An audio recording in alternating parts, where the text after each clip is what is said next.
galėjo būti geresnis, jeigu būtume laimėję prieš Stumbrą. Nebūtume taip atsilikę, bet vis tiek dabar prieš tą pertrauką būtinai po Stumbro reikėjo laimėti varžybas, kad nepaleisto trejeto į priekį. Tai labai svarbios mums varžybos buvo. 1-0 rizotas, 3 taškai greitai. Ačiū, visi gero. Ne, tikrai ne, bet tikrai mes kontroliavome varžybų eigą. Tik buvo klausimas, kada mes įmušėm įvartį, nes viskas buvo mūsų rankose.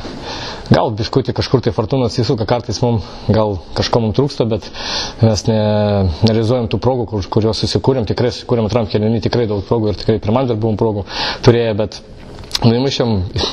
Gavom vieną progą, įmušėm viskas, 1-0 mes laimėjom. Tikriausiai mes tikrai gerai fiziškai pasirengę, tik matėsi, kad komanda priešininkų buvo pavargus, bet jie pavargo dėl to, kad mes prieš tai 70 minučių jau spaudėm, žaidėm, jie beveik žaidė be kamuolio, mes kontroliavom visą žaidimą, dėl to jie pavargo ir to pasikojo įvartis. Nežinau, ką atsakyti, aišku, malonu, bet kai skanduoja tavo vardą, bet futbolas yra futbolas. Aišku malonu.